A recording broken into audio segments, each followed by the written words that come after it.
Today's show is sponsored by DVCBuyResale.com. DVCBuyResale.com is a great place to buy or sell your Disney Vacation Club membership. You can view their current Disney Vacation Club resales, get answers to frequently asked questions, and see the DVC points charts all at DVCBuyResale.com. Or call Chantel directly at 1-800-844-4099. This is Walt Disney World Today. Give us 5 minutes and we'll give you the world. I'm Matt Hochberg of MGMstudios.org. On the show today is my buddy Mike Newell of Mouse World Radio. Mike, I'm not quite a bus buddy, but I'm pretty close. You wouldn't last 1 hour on my bus, thank you. That's right. Also on the show today is Mike Scopa of MousePlanet.com and All Ears Net, where he writes a very nice blog. Welcome, Mike. Now, what you're about to witness took place over billions of years. Oh, boy. Better take cover. Alan's Energy Adventure. Who said it? Bill Nye, the Science Guy. The Science Guy. That's right. Okay. What the heck was that? It's my new voice. Oh, my God. Somebody... Oh, my God. Yeah. It's Mike Scopa in the Morning Zoo. Someone needs his insure. Also on the That's show. for sure. Also on the show is Annette Owens of MEI Mouse Fan Travel. Welcome back, Annette. Oh, thanks for having me again. And on today's show, actually our show idea comes from Libby from Des Moines, Iowa, who wrote to us. I have a show idea for you, and I'm almost positive you haven't done this one yet. I think it would be fun to do a show about the best seats in the shows or on rides. My husband and I sat in the first seat on Everest, and it was the absolute best seat. You have the best view of the Yeti and where the tracks are broken. I'm curious to find out if there are other certain rides that you have seat preferences. And she goes on to list some of the other possibilities. So this is a great show idea. We thank Libby for emailing us with this. She mentions Everest, and she's absolutely right. The front row in Everest is really cool if you can get over there. There's also, some other attractions where the front row is also really cool. Rock and Roller Coaster is incredibly intense in the first row. If you've ever ridden it, I would suggest riding it somewhere else and then riding it in the front. Yeah, it spoiled me, Matt. My first time riding that was first row. See, it spoiled me. It exactly. Really did. You don't know how bad it can. I mean, it's not bad, but I mean, how better it is in that front row. And I back seat. See, I'm a back seat kind of. I don't think it. I agree with you in general on roller coasters. I don't think for coaster it's worth. You're talking about Rock and Roller Coaster. You're talking about Everest. I'm talking about Rock and Roller Coaster. I like the back better. Really? No. Mm-hmm. The front. I remember the first time I rode in the front. After someone told me that I should ride in the front end, it really was amazing. What about Soarin'? That's another one that always comes to mind. A lot of people don't know. You want to be in the top center. So what is that? That's B. In the B section, right? Be lucky. Oh. B section and the top row. So what is that? Row 1. Yeah, I think it's seat 12 or 11 or something like that. Yeah, because the reason why it's important to do that there is because you won't have anyone's feet in your view, because if you're on the second or the third tier, if you look up, and not even like looking up, when you glance up, you'll see feet floating by, and I mean it can, for some people it wrecks. It doesn't really bother me, but for some people, and if you're on the sides, you're not getting the full effect. So obviously the best seat, that's what we're really talking about here, is top center. What are some other attractions that you definitely want to have some excellent seats for, specific ones? I like the last car in Big Thunder at night. Yes. Yeah, you're right about that. That's the one, Annette, I would, Skip pointed out, it's sitting the back, the last row on that one is really, you get a whole lot more, there's a lot more effects of that, kind of I guess for lack of a better word, whiplash. Whiplash, yeah. That's a good one. Newell, anything that comes to mind? Some attraction that you always go for a particular seat for the best possibility? Car 97 on Congo Connie. Spaceship Earth. Yeah, and the Jungle Cruise. No, I never have a preference. Congo Connie, thank you. I usually am pretty happy wherever they put me. Where they put you? Okay, so you're an easy goer. You don't ever request. I'm just happy to get on the ride. It's like, and the thing with Everest, I have to go by myself, so I have to, wherever they put me is fine. I always like on staying in Animal Kingdom on the safaris. I like being on the right side of the vehicle. I think you see more over there. I don't know if that's just dumb luck or what it is, but I always feel like I see more on that side. Dumb luck. Dumb luck. Okay, well there you go. On as far as non-thrill rides, the last 5 times that I have gone to a certain attraction, American Adventure, I've sat front row center. Yeah, and you find it's a better show over there? I just like it. Yeah, I like to see the audio animatrons up close and personal, and I just enjoy it more. And if I fall asleep, I'm not going to snore in someone's ear. Yeah, we talked about seats where we prefer to sit. There are some seats where you don't want to sit, and what comes to mind is on Pirates of the Caribbean. Was it the first row? No, the first row is good because you can put your feet up, and on the I like that one. Oh, it's the last one. It's the last row that's bad, right? In it. Yeah, the last one's bad. No, crowded. Yeah, I know, absolutely. Isn't that the same thing in Small World? Yeah, they also Same kind of boats? because the advantage of sitting in the front row. What's great about the front row? First of all, there's no one blocking your view. There's no one. If someone's videotaping or using light, it's not in your view. But you can put your feet up. You can be that guy. Some people call him Mike Newell, but I'm just saying that guy. That guy. I'm just saying. What about Splash Mountain? What do you guys think? I mean, if you want to get soaked, the best row is obviously the first row. I mean, you will get drenched. And if you don't want to get drenched, the best row is the last row in Splash Mountain. For the most part, depending on who you're riding with. I have gotten soaked in the back row before. Really? Yeah. Well, it also depends. A lot of it also, you're right, because if you're sitting on the right, is it the right side? In any row, you're going to get more soaked if you've got those water cannons going. When you come off the first trip and you're coming around, like on the exterior to go up the first hill, and there's the water cannons that spray the water up in the air. I'm moving my arms, and no one can see me because this is a podcast. But the water splashes on you, so it can certainly matter where you're sitting over there. And if you want to get wet, that would be. I mean, if you're a person that likes to get wet, you're going to want to be on the right hand side. Yeah. The waterfall at the end, that'll get you every time. Yeah. No, you're right about that. One thing that fireworks. Scopo, you've got. I know you never actually divulged your favorite spot, but you have a second favorite spot that you're willing to tell the world about, right? For Wishes? For Wishes, actually, I don't mind talking about Wishes. The best spot for Wishes is about 50 yards in front of the partner statue. There is another spot that I discovered last year, and it's for those people who really don't want to stand and watch Wishes. It's sitting on the right side of the left side of the Crystal Palace porch. You can watch Wishes from there. Yeah.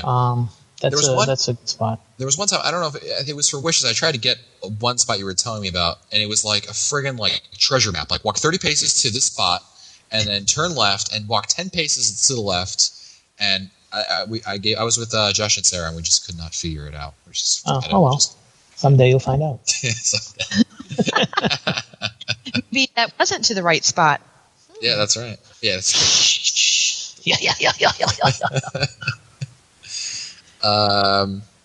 Does anyone matter? Does anyone find a particular spot in Space Mountain? Newell, do you ever find you care if you're sitting in the front or in the back?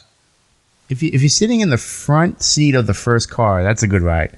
And I think if you sit in the back seat of the second car, it seems to be more of a dramatic. You feel the drops more than you do if you're in the middle. If you're in the middle part, like the last seat of the first car or the first seat of the second car, I think that's the worst seat to sit in on Space Mountain. Yeah, I would tend to agree with you on that one. I have to say I prefer the right hand track over the left. See, I go for the left. I like the right better. I've just done the right because that's just where I've been going recently. I haven't done the left in a while. It's either it hasn't been open or it's the fast pass only one. That's too slow. It used to be much faster in the 70s and 80s. You think it's changed? I think it's slowed by about 20 miles an hour. What? Oh yeah. That's an awful lot, don't you think? Yep. Yeah. No, I don't know. I'm trying to think about it back then. I'll take your word. I can remember when you used to have just this little chain for a seatbelt. Back in the olden days, and they used to launch us with an elastic band, You sat on top of the other person to sit in the seat? Oh my God! Oh, I remember if that. you weren't engaged or married before you went in line, you were engaged and married after the inspection. You know what seat is really bad on Space Mountain is the front seat if you want leg room, because you can't in every other seat you can put your legs extend underneath the armrest of the person in front of you, but if you're in the front seat of Space Mountain, you're crammed for leg space. That's one of the reasons why I don't like it. I think that the seats are kind of uncomfortable. I'm really looking forward to when they change it to Rockin' Space Mountain. Oh, God. One thing that I will mention for people who have young kids, if you're interested in Playhouse Disney, it's actually not best to sit towards the front. The stage is elevated off the ground a little bit, so for your kids, it'll be hard for them to see what's going on stage, especially the stuff that's going on in the back of the stage. So it's probably best to be sitting in the center section on an aisle. Would be good. So that way you can be kind of in the middle, and if you're towards the aisle, you'll have a little. You're not crammed together with all these other little yappers. So that's a good suggestion. Scopa, where do you like watching Fantasmic from? Fantasmic, I kind of like a little bit to the right of center. Yeah, a little bit off center, right? A little bit off center and to the right, because I like to see the riverboat when it first comes out of that right side, and I get a really good shot for taking photos. The other thing is that if you're to the right of center, then you're probably not going to have any poles too, so you can really get a good photograph of that boat. So I like that spot. I've been to the left and to the right, and I sort of like the right Newell? better. I like it from the private viewing area. Yes, Newell, I do agree with you. The private viewing area, Co-hosted the back balcony at the Saturday night at the Studios Fantasmic show, which will be going on Saturday, December 8th, 2007, 6:30 to 9:30 p.m. You can register at mgmstudios.org/Fantasmic, and that is by far, Mike Newell, you were absolutely correct, the best viewing seat. Oh, I can't believe you thought about that before. With food.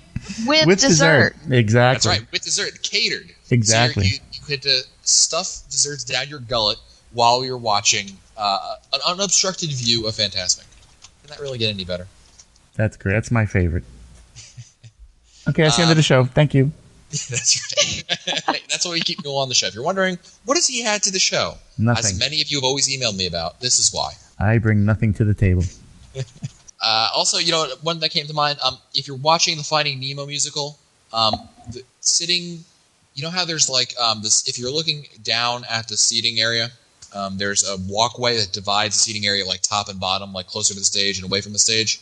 I prefer to be on the back half of the for the back half of the theater, because what happens is during the show, some of the Nemo characters come up in the middle of the section and they'll walk. So if you're sitting close to the stage, you have to turn around and you're missing what's going on the stage. You have to kind of do this turning thing, which is kind of annoying. So middle of the back section. Newell, you have a favorite area for Illuminations, I believe. Yes, my favorite area is the private dessert party area at Mouse Fest, sponsored by MEI Mouse Fest. How did I not see that? How did I not see that one coming? Again, food, right? Ding. That's right. Oh, I thought for sure he had something legit. And he goes, I got something to talk about. Okay. I thought for sure you'd pick up on that. It was right after the other one. Oh, I know. I didn't even put two and two together. Yeah, no, if you go to the Illuminations dessert party. And, that's only if you book Mouthfest through MEI Mouse Fan Travel.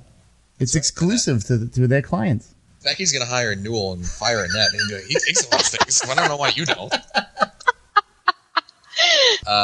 Any other ones that come to mind? Any other special spots? And then we haven't any other parties that I should know about? Any other parties? I think for not having a private viewing area for Illuminations, a great little spot if they're not throwing anything is over in Italy. If you can get over on that little balcony area, that's a great view. Yeah, Scopa, I know you won't divulge your real spot. This is the spot where you won't divulge it, but what's your second favorite spot to watch it at? Second favorite spot is in the Illuminations, I think it's called World Showcase Plaza, which is right at the edge of that bridge that crosses over from Future World. If you're directly across from the American Adventure, I think that's a good spot. Like where the lights of winter are during winter? Yeah. As a matter of fact, Len and I watched the Illuminations Christmas tag from that spot, and we thought that the ground was going to give way. It was vibrating so much with the fireworks. So yeah, that's a good spot. And if you're wondering, the best spot to watch Dinosaur from is outside, waiting in the gift shop. Well, that's it for us today. If you want to find our older episodes, read our show notes, or send us your comments, visit the Walt Disney World Today website at www.wdwtoday.com. And hey, if you've got your own suggestions for the best viewing spots, why don't you go to wdwtoday.com? Post in the show notes right there. You can post your own comments about something perhaps we missed. Yeah. And in case anything else that Newell forgot to plug, like mgmstudios.org. Yeah. And for Len Testa, Mike Scopa, Mike Newell, and I'm Matt Hochberg. We'll see you on the next show. Bye, kiddies. So long. Today's show is sponsored by DVCBuyResale.com. DVCBuyResale.com is a great place to buy or sell your Disney Vacation Club membership. You can view their current Disney Vacation Club resales, get answers to frequently asked questions, and see the DVC points charts all at DVCBuyResale.com. Or call Chantel directly at 1-800-844-4099. Here's the latest in the dispute between Internet Radio and the music industry over new royalty rates. The crippling new rates were due to go into effect July 15th. Sound Exchange, the royalty collection agency, is encouraging small webcasters to keep operating while deliberations continue. Basically, we're on hold. The final outcome is yet to be decided. Have a say in the matter. Contact your congresspeople through SaveNetRadio.org. Urge them to support the Internet Radio Equality Act.